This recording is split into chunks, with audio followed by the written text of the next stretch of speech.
Today, I am going to be trying one of my hardest challenges yet, getting to Conqueror with 0 kills. Now I know what you're thinking. Chad, is that even possible? Today, we will find out. You're so bad. This all started when I was a weakling, a weak Gold 3 player with a dream of getting Conqueror with 0 kills. As I hopped into my first game, I encountered my first major issue. Bots. Now, bots are going to need a little explaining. Let's say this is me and this is Victor. If a bot spawns right here, 100 meters away from me but 102 meters away from Victor, the bot will run towards me and shoot at me until I die or get away. Victor hears these shots, gets in his car, drives all the way over to me and kills me. So I need a way around this problem. Bots have one major weakness. They can't jump. So how can I combat this? I need some place where bots can't get to. After scouting the Challange map, I found some spots. First was the 3-story building.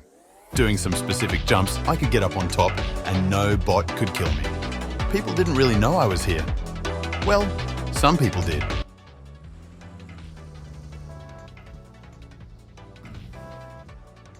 But I felt really good. I solved my first major problem and I was climbing the ranks. I breezed past gold and platinum like nothing. It was boring, but I was on a really good pace until I hit diamond. See, in Pubg, points are determined by a factor of things. However, the most important factor is kills, which was horrible for me.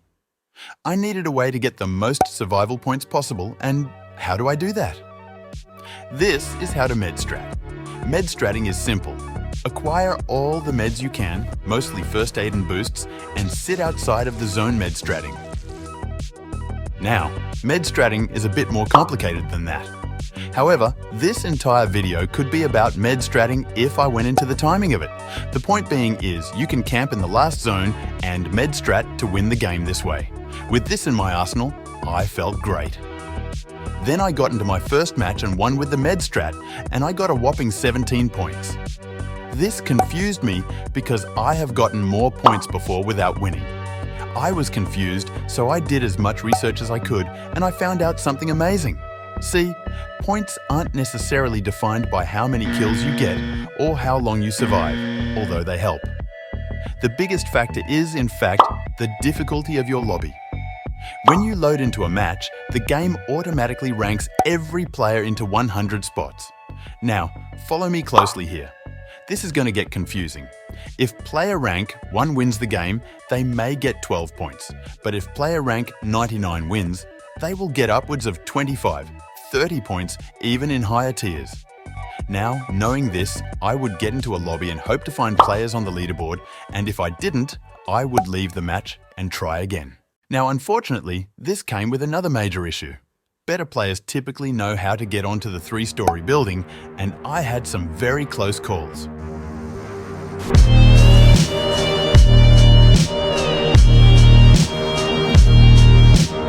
After this close call, I knew I needed better hiding places.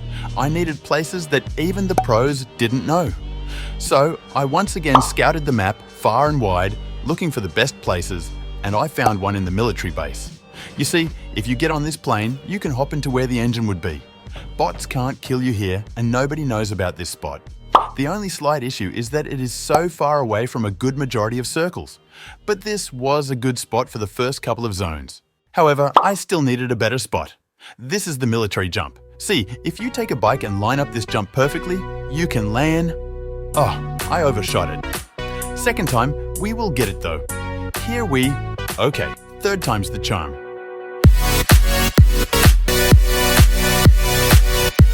The great part about this is no one can get up here, and it's in a pretty good spot on the map that gets a good amount of zones. With these new spots, I felt great. And they worked too. It was rare that anybody ever knew I was here, and if they did, they didn't know how to get up. Sometimes I wouldn't get the zone, but other times it would land on me, as you just saw. Nonetheless, these new spots helped me hit crown. As I got higher up the ranks, the points started to get harder, and I was starting to worry. I would get lucky if I got 10 points for a win, and I would lose close to 30 points for dying early. Meaning if I died early, it would take me close to an hour just to make back the points. Luckily, I still had tier protection cards, so this wasn't an issue. However, they do expire when you hit ace, so there was another looming problem. Now, with playing this many games and having the inability to kill anyone, you get some funny encounters and even make some friends along the way.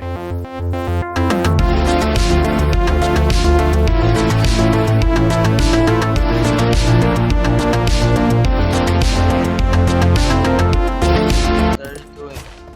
Where are you from? Hello, hello. Where are you from? What are you doing, bro? Do you not speak English? You're doing a mission?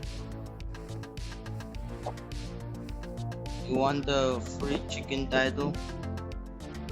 Oh. Okay.